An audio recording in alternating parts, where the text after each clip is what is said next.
Bom dia, meus queridos ouvintes. Tudo bem com vocês?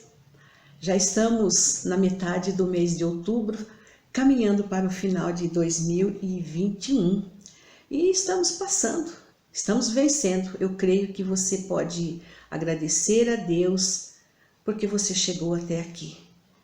E é o que nós vamos fazer agora. Eu quero orar com vocês antes de nós estudarmos a palavra de Deus. Vamos orar? Deus, nós estamos aqui porque o Senhor permitiu a nossa vida, pois a nossa vida está nas tuas mãos. E é o Senhor que tem o controle de tudo, Deus. Muitas vezes nós queremos controlar, nós queremos fazer as coisas do nosso jeito, mas é o Senhor que controla tudo. Então nós te agradecemos porque o Senhor permitiu que nós pudéssemos estar agora reunidos, embora de uma forma virtual, mas estamos juntos, Deus, porque nós podemos ouvir uns aos outros. Muito obrigado, Deus, por esse tempo, muito obrigado por esses instrumentos que o Senhor tem concedido a nós para podermos juntos estudarmos a Tua Palavra, orarmos, cantarmos, ministrarmos juntos um culto ao Senhor. Obrigado, Deus, por esse momento. Mas eu quero pedir também, Senhor, que Tu estejas com cada pessoa que estará ouvindo esta palavra, que estará conosco, Deus, ouvindo a Tua palavra. Que o Senhor abençoe as suas vidas, o Senhor dê consolo, dê força, dê paz, alegria, dê o sustento material para cada uma destas pessoas, Deus, pois nós vivemos em tempos difíceis, tempos em que muitas vezes nós precisamos pensar como fazer, como agir para podermos sobreviver. Que o Senhor esteja abençoando cada ouvinte, cada pessoa, muito especialmente na sua vida espiritual. Que cada um possa ter um compromisso com o Senhor, de viver para a Tua glória e para a Tua honra. Fica conosco nesse estudo que nós faremos agora, Pai. É minha oração em nome de Jesus Cristo, Teu Filho. Amém. Muito bom, eu sou a Tereza Braz, professora da classe Boas Novas, e estamos mais uma vez aqui estudando a Palavra de Deus. Nós estaremos também, a partir de hoje, tendo o nosso estudo presencial. E você pode vir aqui no templo da Igreja Batista em Bras Cubas, na rua Padre Álvaro Quinonês Zunig, 425, nós denominamos a unidade 2. A nossa classe é a classe Boas Novas. Você será muito bem-vindo em estar participando conosco. Deus os abençoe. Então, nós vamos continuar o nosso estudo do Evangelho de Lucas, que nós estamos estudando. Nós estudamos Mateus, já juntamente com Marcos e Lucas. Tanto que Marcos nós falamos rapidamente e Mateus também. Nós, até o final deste mês, nós estaremos encerrando essa parte de Lucas, que Lucas é um pouco mais comprido do que Marcos, mas até o final do mês nós encerraremos. E a partir de novembro nós estaremos estudando o Evangelho de João, que é muito importante também. No domingo passado nós estudamos sobre o nascimento de João, quem foram os pais de João, Zacarias e Isabel. Era um casal já velhos, avançados na idade, né? Isabel era estéril, vocês lembram que nós comentamos sobre isso? Mas foi um casal que foi usado por Deus para cumprir os planos de Deus para a humanidade. Nós vimos ali o cântico de Zacarias e estudamos várias coisas no domingo passado sobre João Batista. Hoje nós vamos focar mais na vida de Jesus, o nascimento de Jesus, Maria, o seu cântico, o pai de Jesus, que foi José. E assim por diante nós vamos continuar o nosso estudo no livro de Lucas. E nós vamos ver hoje então dos versículos 26 em diante. No versículo 26, por exemplo, nós vemos que depois de 6 meses, o anjo Gabriel, o mesmo anjo que apareceu lá em Daniel, nós comentamos no domingo passado, né? Apareceu também a Zacarias, agora ele aparece a Maria. E Maria morava em Nazaré. Nazaré era um distrito da Galileia. Maria estava noiva com José, vocês conhecem bem a história. E ela era noiva de José, da linhagem judaica, né? Então José, o pai de Jesus, ele era da linhagem de Davi e ele herdou então todos os direitos legais para poder ocupar o trono de Davi, que seria um trono eterno. José, vocês conhecem que ele era um homem pobre, ele era carpinteiro.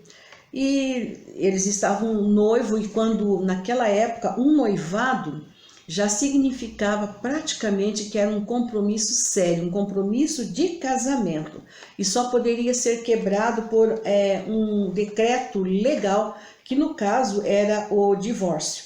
Então o anjo Gabriel aparece a Maria e sauda Maria com a palavra salve. Nós já vimos isso aí, só quero lembrar que é um tratamento assim especial para uma pessoa de respeito, para uma pessoa assim muito especial. O Senhor,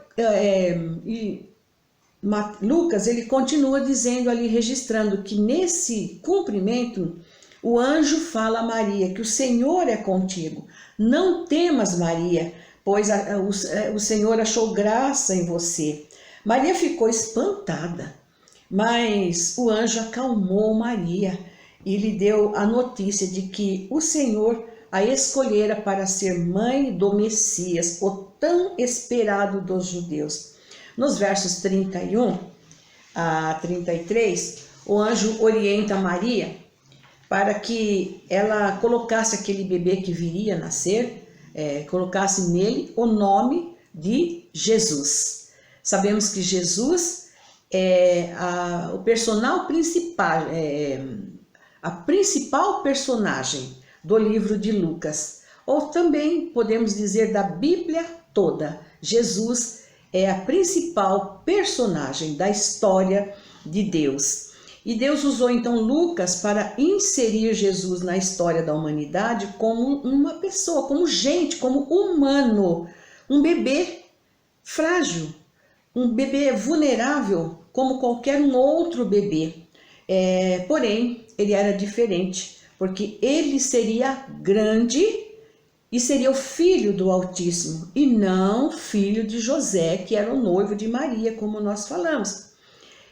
E Jesus, ele ocuparia o trono de Davi, e o seu reino seria um reino universal. Ele reinaria para sempre. Por isso que ele precisava vir da linhagem de Davi, para que o seu reino fosse eterno e fosse permanente, como desde lá do Velho Testamento os profetas anunciaram, que do trono de Davi nasceria um que seria o rei dos judeus. Maria, mesmo assim, com essa palavra do anjo, ela continuou espantada, ela continuou admirada, pois ela era virgem. Como iria acontecer aquilo? Ela não havia tido relacionamento com seu noivo ou com qualquer outro homem. Ela era uma mulher virgem. E então, como é que estaria acontecendo aquilo? O anjo, então, percebeu que Maria estava ali com aqueles temores e estava ansiosa em saber o que ela ia fazer. Como? Eu sou uma mulher, uma moça virgem, como que eu vou fazer? O que é que eu tenho de fazer? Então o anjo explica para ela que era um milagre pela intervenção direta e divina do Espírito Santo. O Espírito Santo iria descer sobre ela e aquele poder do Altíssimo iria envolvê-la, e o que dela nasceria, então, seria o Filho de Deus. Aqui nós vemos que Lucas, como médico, ele fala da encarnação sublime do Filho de Deus. Como filho de Maria, ele era manifesto em carne, porque Maria era humana, era carne. Mas como filho de Deus, ele era o próprio Deus encarnado. Foi o Espírito Santo, então, que gerou Jesus ali no ventre de Maria. E assim, cada cristão, de uma maneira sublime, de uma maneira, vamos dizer, inexplicável, ele é gerado pelo Espírito Santo em seu coração, tornando-se uma nova pessoa, uma pessoa espiritual. nascida pelo Espírito Santo de Deus, assim como foi o nascimento de Jesus. Jesus aqui, então, no seu nascimento, ele começa a vida, o Espírito Santo vindo sobre Maria, ele começa a sua vida aqui como um ser humano, o homem encarnado que veio para ser o Salvador do mundo. O menino Jesus, então, ele foi sendo assim, cada dia desenvolvido, cada dia crescendo como uma pessoa humana. Também assim é o nascimento da Igreja do Senhor Jesus Cristo. A Igreja do Senhor Jesus Cristo, nós lemos e sabemos ali em Atos que ela nasceu com a chegada do Espírito Santo. E ela está sendo construída, está sendo edificada com pessoas sobre as quais o Espírito Santo repousa e habita nelas. É o Espírito Santo que vai regenerando cada pessoa, acrescentando ao corpo de Cristo, que é a sua igreja. Então, Maria, ela ciente desse papel, da sua missão para com o Filho de Deus e para com a missão de Deus, ela se coloca à disposição de Deus, à disposição do Senhor. E diz aquele anjo: eis aqui a serva do Senhor, cumpra-se em mim segundo a tua palavra. Maria respondeu assim positivamente à iniciativa de Deus para participar da obra redentora, sendo a mãe biológica do nosso Redentor. Nós vimos que Maria, ela foi visitar Isabel. Foi tudo assim com o propósito de Deus. E ela ficou ali com Isabel durante 3 meses, e quando Isabel cumprimentou Maria, que estava grávida, né? Isabel disse para ela: Maria, você é bendita do Senhor entre as mulheres, porque a você foi dado o privilégio de ser a mãe do Messias. Olha que grande privilégio Maria ela teve, né? Também do fruto do seu ventre seria bendito, pois ele é o Senhor e o Salvador do mundo. Mas com todo esse privilégio, Maria, ela foi pecadora, ela foi ou é finita, mas como filho de Deus, ela recebendo Jesus Cristo, o seu Filho, como seu Senhor e Salvador, ela pôde ter a vida eterna também. Sabemos que ela foi finita, mas o Filho de Deus é eterno, ele é infinito. Então, aquele momento da visita de Maria a Isabel foi um momento muito sublime para essas duas, que eram primas, eram parentes também, né? Depois, nos versículos de 46 a 56, nós vemos o Cântico de Maria. Já comentei que o livro de Lucas, ele tem vários cânticos. Por exemplo, só no capítulo 1 nós vamos encontrar 2 cânticos. No capítulo 2 nós encontramos mais 2 cânticos. São cânticos espirituais que expressam louvor, adoração, gratidão a Deus, como foi esse cântico de Maria, né? Ela revela que Deus se preocupa com o homem, com o povo simples, com o povo faminto do pão espiritual e também do pão material. Maria louva a Deus por sua misericórdia, que é de geração em geração. Ela louva a Deus pelo auxílio de Deus desde o princípio. Então foi um cântico assim de gratidão, de louvor, de exaltação a Deus que Maria expressou. Vocês conhecem muito bem o cântico: ó minha alma engrandece ao Senhor. E é um cântico que desde aquela época até os nossos dias ele é cantado. Aí nós vamos para o capítulo 2, versículos de 1 a 7, nós vamos ver sobre o nascimento de Jesus. Nós não vamos demorar muito aqui, porque nós já estudamos em Mateus. Nós vamos só ver que, através de um decreto de César Augusto, fez com que Maria e José se deslocassem ali da cidade de Nazaré, a cidade de Davi, ou seja, eles saíram dali e foram para Belém. Exatamente no tempo em que Maria estava para dar à luz ao seu primogênito, já estava próximo para ela dar à luz. Talvez Se fosse hoje, eles poderiam até pensar, vamos dar a Maria dar a luz primeiro aqui para depois nós viajarmos. Mas Maria, nesse período, então, ela deu a luz, mas ela recebeu todas as orientações, que era para enfaixar aquele menino e deitá-lo em uma manjedoura. Nós vemos que Jesus, então, ele começou a sua vida terrena num lugar de pobreza, num lugar assim mal cheiroso, que a manjedoura, vocês sabem, já ouviram, talvez muitas vezes, era um local onde os animais dormiam, e foi ali que Jesus, então, foi a sua primeira noite de sono foi ali.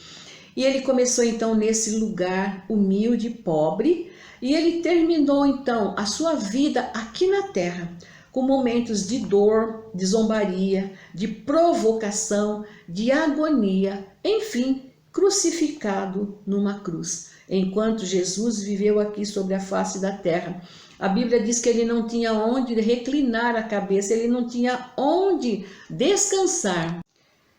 Mas ele venceu, ele voltou para o céu, como nós falamos, a vitória dele sobre o túmulo, sobre o sepulcro, sobre a cruz. Jesus venceu e ele ressuscitou e ele está junto do Pai. E lá, junto do Pai, ele intercede por mim, por você e por sua igreja. Nós vamos para o capítulo 2, continuando, nos versículos de 8 a 20, os anjos e os pastores. Lucas informa que naquela região havia pastores que eles guardavam seus rebanhos no campo. Um anjo do Senhor apareceu a esses pastores e cercando-o de resplendor com a glória do Senhor. Olha que importante, que interessante. Lá no meio do campo, lá, o anjo do Senhor aparece a esses pastores. E esses pastores, eles se encheram de grande temor ao vir aquele anjo. Então, o anjo deu a notícia para eles que eram novas de grande alegria para todo o mundo, porque em Belém havia nascido um bebê. E que aquele bebê que nasceu ali em Belém era o Salvador do mundo, o Salvador em especial dos gentios, o Salvador, o Redentor que os judeus também estavam esperando. Nota que essa mensagem, essa grande boa nova, foi dada primeiramente aos pastores, homens rudes do campo, homens simples, que cuidavam dos seus rebanhos, um serviço normal e comum do dia a dia. Essa mensagem não foi dada aos líderes religiosos, como nós vemos, os fariseus, os anciãos ali em Jerusalém. Foi dada aos pastores do campo, homens rudes. E esses pastores, eles resolveram ir até Belém para ver o que é que estava acontecendo. E no verso 12 nós vemos que o anjo, aquele anjo, ele informou aos pastores que ali poderiam ter muitos outros bebês, mas esse bebê especial que tinha nascido, ele estava envolto em faixas, deitado na manjedoura, e que ele era o Salvador do mundo. Nesse momento, apareceu um anjo ali diante dos pastores, diante da multidão, os anjos celestiais, apareceram louvando a Deus e dando glórias nas alturas. Os anjos cantaram e depois eles partiram para o céu e os pastores foram apressadamente até Belém. E ali eles acharam Maria, José e o menino que estava na manjedoura, conforme aquele anjo orientou. Depois os pastores retornaram felizes, transbordando de alegria, por tudo que eles viram e por tudo que eles ouviram, por aquela informação perfeita que o anjo havia dado a eles. Nos versículos de 21 a 24, depois que Jesus nasceu, os judeus eles tinham alguns rituais, e Jesus então, como judeu, ele cumpriu esses rituais. Nós já falamos que em Mateus 5,17 está escrito que Jesus ele veio para cumprir a lei e não destruir a lei. Então, Lucas registra aqui 3 rituais que Jesus, os pais de Jesus, o ajudaram a cumprir. A importância hoje dos pais no mundo que nós vivemos é ajudar seus filhos a cumprir a palavra de Deus, a viverem a palavra de Deus. Hoje nós percebemos que muitos pais, com os corre-corre do dia a dia, muitas vezes eles não têm tempo para ensinar os seus filhos, às vezes até para viver aquilo que a palavra de Deus quer que eles, como cristãos, vivam como exemplo para os seus filhos. Mas aqui, José e Maria, eles ajudaram Jesus, eles levaram Jesus ao templo, eles circuncidaram Jesus. Nós vamos ver pelo menos esses 3 rituais dos judeus que os pais de Jesus o ajudaram para que ele pudesse cumprir. Então, aos 8 dias, conforme prescrevia a lei, vocês podem ver, aliás, antes da lei ser dada, a lei da circuncisão ser dada, a nação de Judá, de Israel, já cumpria esse ritual antes da lei. Porque nós vemos lá em Gênesis 17, de 10 a 14, que está escrito que todo judeu, homem, deveria ser circuncidado, pois era o sinal da aliança que Deus fez com Abraão. E Abraão, nós sabemos que ele foi o grande pai de Israel, dele que surgiu a nação de Israel. Quando Jesus foi circuncidado, foi oficializado o seu nome, que o anjo falou que deveria ser colocado. E então, no momento da circuncisão, vamos dizer assim, Jesus foi batizado com o nome de Jesus. Depois, o segundo ritual que nós vemos aqui é a purificação. Lá em Levíticos 12, de 1 a 8, vocês vão encontrar isso. Maria, após os 40 dias do nascimento de Jesus Cristo, seu filho, ela cumpriu essa lei que foi lavrada lá no Velho Testamento, que diz que quando a mulher nascia um menino, ela ficava impura, e então ela deveria, ficava 40 dias afastada das coisas sagradas, ou seja, de ministrar, de participar das coisas no templo. Ela tinha que ficar 40 dias ali em cumprimento a palavra de Deus, ou seja, a lei lá dos judeus. Cumprido esses dias, ela deveria apresentar-se ao sacerdote na porta da tenda. Ela não podia entrar, chegaria à porta da tenda com um cordeiro de 1 ano para o holocausto e um pombinho, ou então uma rolinha, como oferta pelo pecado. Ou se ela não tivesse recursos, se a pessoa não tivesse recursos financeiros, ela poderia apresentar 2 rolinhas ou 2 pombinhos, um para o holocausto e outro para a expiação do pecado.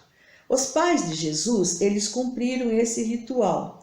Porém, como eles eram uma família pobre, eles ofereceram um par de rolinha. E isso demonstra então que Jesus, ele viveu num lar humilde, como nós falamos, num lar de pobreza ou pobre, um lar simples.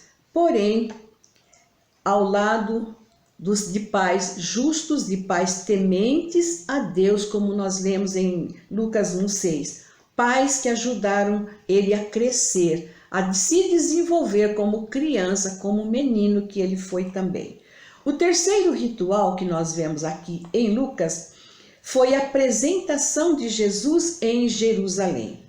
Nós vamos também recorrer lá ao Velho Testamento, Êxodo 13:2, quando Deus orientou, ele decretou que todo primogênito deveria ser santificado, consagrado a ele. Maria e José agiram assim também, levando Jesus a Jerusalém e apresentando Jesus ao Senhor. Vemos então que Jesus cumpriu a lei à risca. Nos versículos de 25 a 38, nós vamos ver a história de Simeão e Ana. Nesse momento em que Jesus foi ali para o templo para ser apresentado, aparecem essas 2 figuras também muito importantes.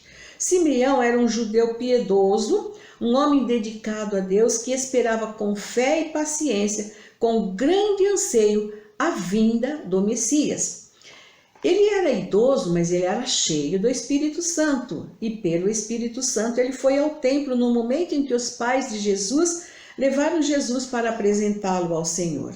Aqui nós temos mais um cântico também, o cântico de Simeão, que expressava a esperança da salvação para Israel, assim como os cânticos de Maria e Zacarias. Simeão era cheio do Espírito Santo e a ele foi revelado que ele não morreria antes de ver o Cristo do Senhor. Olha que interessante, como é gostoso, como é bom a gente estar sempre em contato com Deus, estarmos sempre conduzidos pelo Espírito Santo, porque assim ele vai nos conduzindo, ele vai nos cada dia dirigindo a nossa vida. O Espírito conduziu tudo e no dia exato da apresentação de Jesus, Simeão também foi lá ao templo e ele tomou o menino em seus braços, ele louvou, ele exaltou a Deus e ele também abençoou aquele menino, assim como os pais de Jesus. Foi uma alegria muito grande para Simeão. Ele estava bem com Deus, né? E estava também preparado para a morte. Estando bem com Deus, a qualquer momento, em qualquer circunstância, nós estaremos preparados para a morte. Veja o que ele diz no versículos de 29 a 32. Despede em paz o teu servo, porque o teu servo já viu o Senhor, o Messias, a salvação vem dele e será para todos os povos. Ele é posto por queda e para levantamento de muitos em Israel. E essa palavra de Simeão pode significar para nós, para o ser humano, que nós como seres humanos precisamos nos humilhar. Depois no versículo 35 nós lemos também: uma espada traspassará a tua própria alma. Quando falamos em espada, nós percebemos que a espada, ela significa luta, significa aflições.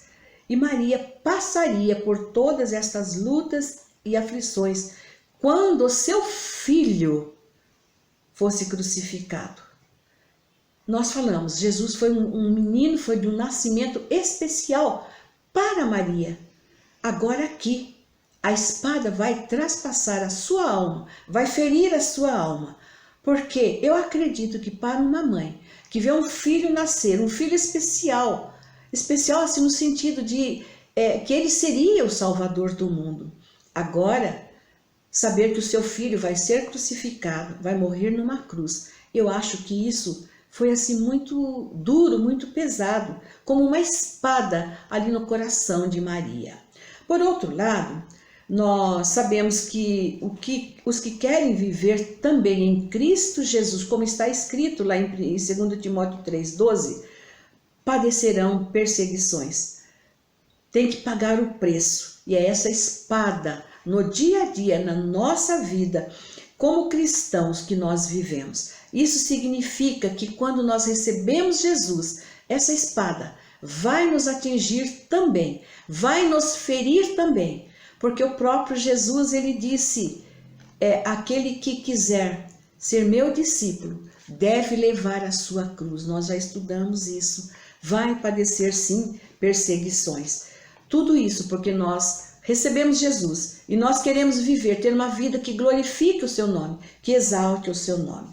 Assim, nós vemos que Lucas, aqui no livro de Lucas, nós temos uma lista de vários homens e mulheres que eram justos, que sofreram, que pagaram o preço para serem justos, para serem tementes, piedosos e dedicados a Deus. Nós vimos a vida de José e Maria, Zacarias e Isabel, João Batista, Simeão, e agora nós vamos ver também a vida de Ana, que foi uma mulher piedosa também. Todos esses nomes que nós citamos, os nomes e tantos outros, eles passaram pela espada, os sofrimentos do dia a dia na vida de cada um deles. Na época que esses homens, que eu citei os nomes, eles viveram, nós sabemos que a condição espiritual do povo era difícil. Nós já falamos que as multidões seguiam a Jesus, mas muitas vezes não seguiam para estar com ele, para adorar a Jesus. Desde o início de Mateus nós falando sobre esta multidão. Os cristãos, eles eram perseguidos, cristãos judeus, porque na época Jesus veio para os judeus, então ele chamou 12 homens para serem seus discípulos, aqueles judeus piedosos, aqueles que queriam viver realmente a palavra de Deus, eles eram perseguidos. Então, desde o início do cristianismo, nós vemos que havia perseguição contra os cristãos. Agora, Ana também foi uma mulher que era piedosa. Ela era uma profetisa, era remanescente de Israel, que também aguardava a primeira vinda do Messias. Eu quero só lembrar que quando a Bíblia fala que Ana era profetisa, não é porque ela estava profetizando algo que iria acontecer para as pessoas, como hoje muitas vezes nós vemos, vamos dizer assim, profetisas, né? Ou profetas que falam o que vai acontecer com a pessoa, isso e mais aquilo. Essa profetização de Ana é porque ela estava aguardando a vinda do Messias. Nós vimos que Ana, ela servia a Deus dia e noite com oração, com jejuns. Ela não saía do templo, ela estava ali sempre presente no templo. Ela profetizava as coisas do templo, ela falava ali das coisas do templo. Então, essa profetização de Ana era para falar do Messias, da primeira vinda do Messias. Quando Simeão chegou ali no templo, Ana também estava ali no templo e ela deu graças a Deus por ter cumprido a promessa dela, que ela esperava o Messias que vinha para redimir o povo. Para nós hoje, nós podemos aprender com Simeão e Ana que eles aguardavam a primeira vinda do Messias, a chegada do Messias. Naquela época era a primeira vinda do Messias. Hoje, nós podemos aguardar a segunda vinda do Messias. Pois tanto na primeira quanto na segunda, Deus ensina na sua palavra que ele tem prometido que Jesus Cristo viria e veio. Na sua primeira vinda, Jesus veio como Salvador. Na sua segunda vinda, que nós aguardamos, ele virá como juiz, como rei para reinar sobre a terra. Aliás, antes desse tempo, como nós sempre temos dito, ele virá arrebatar a sua igreja. E eu fico pensando nesse momento em que Cristo virá para arrebatar a sua igreja. Como há de ser glorioso, como há de ser maravilhoso. E então nós precisamos, como cristãos, estarmos sempre firmes nessa esperança, sabendo que assim como Jesus veio na primeira vez, ele vai voltar na segunda vez. Tudo o que está escrito na palavra de Deus vai se cumprir. Para Simeão, nós percebemos que foi uma grande alegria, uma grande bênção, ver a face do Senhor, ver o Senhor face a face. Que nós também possamos permanecer felizes, aguardando essa volta de Jesus, que eu creio que está próxima para ele voltar. Aí nós vamos ver dos versículos de 32 a 52, que o menino Jesus, ele tinha crescido, né? Toda criança nasce, cresce naturalmente. E então Jesus se encontrou ali no meio dos doutores. Depois que José e Maria eles cumpriram todos aqueles rituais que nós vimos ali da lei, eles voltaram para Nazaré. No versículo 42, nós percebemos que durante o tempo em que Jesus foi apresentado ali no templo, que Simeão esteve ali, até essa data passaram-se 12 anos, porque depois a Bíblia apresenta Jesus com 12 anos, e mais à frente vai apresentar Jesus já com 30 anos, né? Então, os seus pais, depois da primeira vez que Jesus foi circuncidado, passaram-se 12 anos, os seus pais eles retornam ao templo, agora Jesus com a idade de 12 ou 13 anos. Mas por que essa idade de Jesus de 12 anos, como está escrito aqui? Porque para o menino judeu, para ele tornar-se um filho da lei, ou um cumpridor, um membro adulto da comunidade religiosa dos judeus, ele precisava ter 12 anos. Por isso que Jesus retornou ao templo aos 12 anos. A Bíblia não fala o que ele fez ali do seu nascimento até os 12 anos, mas eu acredito que ele estava trabalhando, né? Ele não ficou parado, não. E então, eles foram, o José e Maria levaram seu filho de 12 anos ali. Terminada a festa, terminado todos os rituais deles, eles regressaram para sua casa. Mas logo, já depois de quase 3 dias de caminhada, eles perceberam que Jesus não estava ali junto com a multidão caminhando. É interessante porque naquela época as crianças, as mulheres, elas estavam sempre à frente e os homens que ficavam atrás como os guardiões, como a escolta daquela multidão, das mulheres e das crianças que iam à frente. E José e Maria, eles procuraram o menino ali, eles não acharam. Aí eles voltaram para Jerusalém. Praticamente depois de 3 dias, eles voltaram ali para Jerusalém. E quando chegaram ali, eles viram o menino Jesus assentado no meio dos doutores. Mas o que será que Jesus estava fazendo no meio dos doutores? Ele deveria acompanhar os pais, voltar com os pais para a terra deles, para a cidade deles? O que é que ele estava fazendo ali? Hoje, se fosse para nós, uma criança de 12 anos, até já a gente poderia deixar caminhar sozinho. Mas por que Jesus estava ali no meio dos doutores? Ele estava ali humildemente, aprendendo. Como eu disse, já estava com 12 anos, a idade de um menino, de um homem judeu, já se envolver nas coisas espirituais, nas coisas religiosas. E ele estava ali, com aqueles doutores, estudando a palavra, ouvindo e interrogando, diz a Bíblia. Ele era uma criança adulta, uma criança normal, e não uma criança assim, vamos dizer, precoce, né? Que com 12 anos já queria estar ali no meio dos doutores, ser doutor, ser talvez um fariseu, ou talvez um ancião, mas ele era uma criança. E nós lemos no verso 47 que todos que ouviam o que Jesus falava, ele era inteligente, né? A sua inteligência, as respostas que ele dava eram com convicção. Maria também, José, eles ficaram muito maravilhados ao ver o filho ali participando, ali junto com os mais velhos, com os doutores. E esses mais velhos aqui eram os fariseus, os anciãos, os doutores da lei, os fariseus, né? Doutores da lei. Mas Maria expressou a sua preocupação pelo filho. Jesus, ainda menino, ele mostra que ele estava cônscio da responsabilidade, do compromisso que ele veio para realizar. Praticamente ele responde à sua mãe assim com, vamos dizer, com desdém, com pouca importância pela preocupação que a mãe estava tendo com ele. Mas ele diz assim que ele veio para cumprir a missão, ele veio para realizar essa missão que o pai havia passado para ele. Por isso que ele estava ali na casa do pai, por isso que ele ficou ali na casa do pai. Mas Jesus, ele era submisso também a Maria e a José.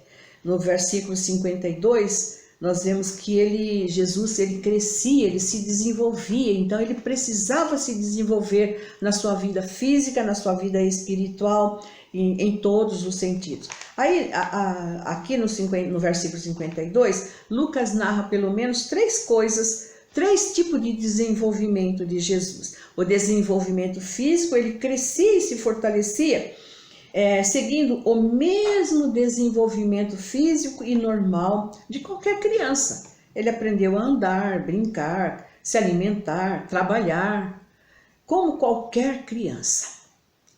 Desenvolvimento físico normal. O crescimento mental é uma outra coisa que Lucas destaca aqui. Ele crescia em sabedoria, mesmo sem frequentar colégios, universidades, mas ele crescia na prática. Quantas coisas práticas nós aprendemos com Jesus em Mateus e em todos os evangelhos que narram a vida de Jesus. A terceira coisa na vida espiritual. Ele crescia em graça diante de Deus e dos homens. Depois, outra coisa, o crescimento social. A graça diante dos homens. Jesus andava em comunhão com o Pai, na dependência do Espírito Santo, pois ele procurava em tudo fazer a vontade do Pai e estar em oração.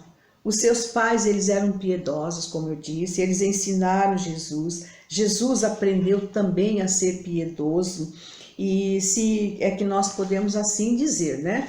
Jesus, então, em todos os momentos da sua vida, ele cresceu, ele se fortaleceu em graça para com Deus e para com os homens. Depois nós vemos no capítulo 3 a preparação do Filho do Homem.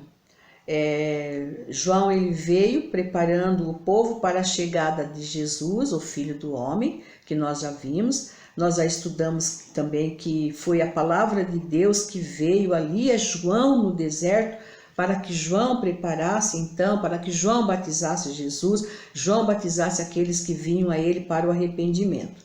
Então, no capítulo 23, nós vamos ver a genealogia de Jesus. Mas também, nós já vimos lá em Mateus, nós vamos apenas passar rapidamente, porque nós já vimos lá. Eu só quero lembrar que Mateus, ele apresenta a genealogia de Jesus em uma ordem decrescente.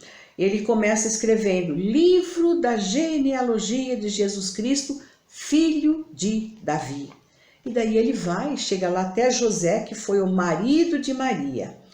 Aqui no começo ele fala assim, livro da geração de Jesus Cristo, filho de Abraão, filho de Isaac, de Jacó. Porque Mateus, então, ele escreveu mais especificamente para os judeus e ele tinha que apresentar Jesus, provar que Jesus era o rei dos judeus. Era interessante ele provar esta linhagem, que ele veio lá de Abraão, de Isaac, de Davi, para que os judeus aceitassem Jesus como rei. Que Maria também, a mãe de Jesus, ela veio também da linhagem lá de Israel. Agora, para Lucas, ele queria apresentar Jesus como filho do homem que veio salvar e veio buscar aquele que se havia perdido. Então, Lucas mostra que a legalidade espiritual do Messias, apresentando a genealogia de uma forma crescente, ascendente, ou seja, ele começa por Maria, Jesus, filho de Maria, que também era da linhagem davídica. E assim Maria tinha, era a legalidade que Maria passava para Jesus, que ele tinha o direito legal de ser o filho físico da linhagem de Davi, para ser o salvador do mundo. Nós sabemos que José, ele não era o pai biológico de Jesus, mas era o pai legal de Jesus. Nós vamos parar aqui. No próximo domingo, se Deus assim permitir, nós continuaremos o nosso estudo no Evangelho de Lucas. Que Deus abençoe cada um de vocês. Um bom domingo. Que o Espírito Santo esclareça o coração de vocês tudo o que nós falamos, tudo o que nós vimos aqui. Bom domingo para todos.